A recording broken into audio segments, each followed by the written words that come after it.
esta lección empezamos a construir el sistema de capas para nuestro motor 2D. Veremos cuál es la idea de funcionamiento y empezaremos a llevar a cabo cambios a la clase Sprite y Sprite transparente. ¿Qué tal, amigos de YouTube? Bienvenidos a esta lección en la cual seguimos construyendo nuestro motor de juego 2D. Y vamos a empezar con la parte de capas. Es decir, vamos a hacer que nuestro motor de juego pueda trabajar con capas de tal manera que nosotros podamos decidir qué sprite queda enfrente de qué otro sprite e incluso llevar a cabo movimiento de capas.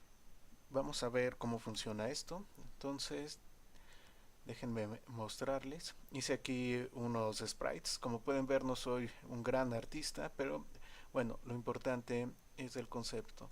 Y quiero que observen cómo está trabajando. El ave pasa por encima de la nube, hacemos el cambio de capa y ahora pasa por atrás. Ven, con esto vamos a estar trabajando en esta lección. Muy bien, entonces vamos a empezar. Lo primero que quizá ya notaron es que estoy utilizando la versión 2017 de Visual Studio Community. Si ustedes siguen con la versión anterior, no se preocupen, nada cambia, simplemente cambié de versión de Visual Studio. Si ustedes hacen el cambio a la nueva versión, bueno, pues esto va a ser totalmente transparente. No tuve ningún problema en portar el proyecto de la versión anterior a esta, pero no es necesario que ustedes hagan el cambio, todo permanece exactamente igual. Bueno, lo primero que vamos a necesitar nosotros pues son las imágenes correspondientes, ya que vamos a empezar a hacer varios cambios en muchas de nuestras clases, aunque son cambios muy sencillos. Pero lo primero que necesitamos son las imágenes con las cuales vamos a experimentar. Con un editor creé varias imágenes. Creé mi imagen de fondo que va a sustituir al fondo con la cuadrícula de colores o el fondo que ustedes tengan anteriormente. Entonces, por favor, creen una imagen de fondo. Luego creé otra imagen que se llama nube cero, en la cual, bueno, pues tenemos la matriz de imágenes para la animación de los sprites y estoy utilizando solamente una animación con 5 cuadros de animación. Luego creé otra imagen que se llama ave cero, en la cual, bueno, tengo los cuadros de animación del ave y también estoy utilizando como base la imagen anterior de los sprites. Entonces tenemos 5 cuadros de animación, pero solamente voy a estar utilizando una animación. Una vez que ya tengan sus imágenes, por favor colóquenlas en el folder donde nosotros tenemos la compilación de nuestra aplicación del motor, aquí junto al fondo original y también junto a Sprite 0, que es lo que estoy utilizando para llevar a cabo estas pequeñas animaciones. Perfecto, entonces este es el primer cambio que tenemos que hacer. Ahora vamos a empezar a hacer varios cambios en diferentes partes para que esto trabaje correctamente. Lo primero que vamos a hacer son cambios en nuestra clase de Sprite. ¿Qué cambio vamos a tener? Bueno, pues tenemos que indicar el número de capa en la que está ese sprite en particular. Ese es un cambio importante. Ahora, también nosotros vamos a llevar a cabo algo interesante. Como los sprites pueden cambiar de capa en cualquier momento, bueno, pues obviamente tenemos que reorganizar esos sprites para que se dibujen correctamente. Esa reorganización nosotros la vamos a hacer aprovechando el sort. Sort, si recuerdan, es un método que tiene el ArrayList, que tienen los arrays, es un método que ya nos provee el framework de .NET. Bueno, pues sort lo que hace es que ordena de acuerdo a alguna regla de ordenamiento que nosotros estemos dando.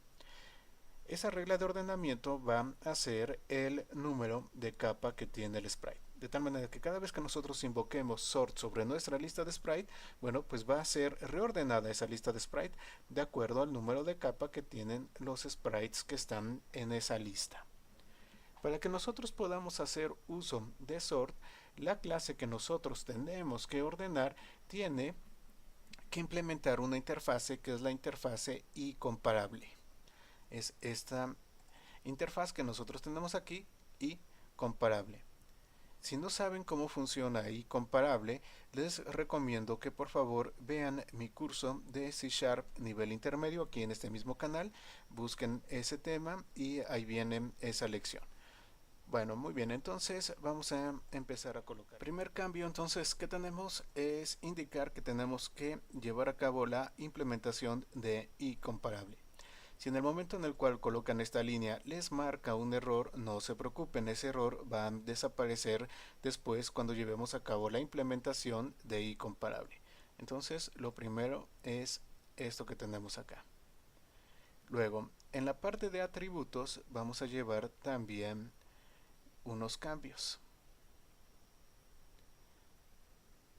Aquí está. Vamos a crear un nuevo atributo que se llama capa, que es de tipo entero y obviamente, bueno, el acceso privado.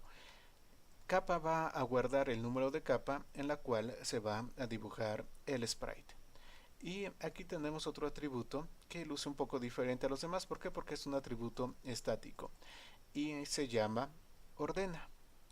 Si ustedes recuerdan, cuando nosotros tenemos un atributo estático, ese atributo es común a todas las instancias que pertenecen a la clase, es decir, que ordena va a ser compartido entre todas las instancias de sprite que nosotros tengamos en nuestra aplicación. ¿Para qué me va a servir ordena, que es de tipo bool? Bueno, me va a servir para que el motor, la clase NCEngine, sepa cuándo es necesario llevar a cabo un reordenamiento de la lista de sprites. Es decir, que si yo le cambio el número de capa, coloco un nuevo número de capa al sprite, entonces ordena va a ser true. Cuando NCEngine detecte que ordena es igual a true, invoca un reordenamiento de las capas, un reordenamiento de nuestra lista de sprites. Sigamos con los cambios. El constructor, desde luego, va a sufrir cambios. Entonces, aquí yo tengo el constructor, he adicionado un nuevo parámetro que es pcapa, es decir, el número de capa con la cual va a iniciar ese sprite. Entonces, bueno, adicionamos pcapa y adentro del mismo constructor vamos a llevar a cabo también una modificación, que es esto que tenemos acá. Colocar la capa. Simplemente ese parámetro que nosotros recibimos, bueno, es colocado en el atributo y luego ordena lo estamos inicializando con el valor de false. Como hemos cambiado nosotros el constructor en NSSprite, tenemos que tener cuidado. ¿Por qué? Porque todas aquellas clases que desciendan de NSSprite se van a ver afectadas por este cambio. Eso es un punto importante de cuando hacemos uso de herencia.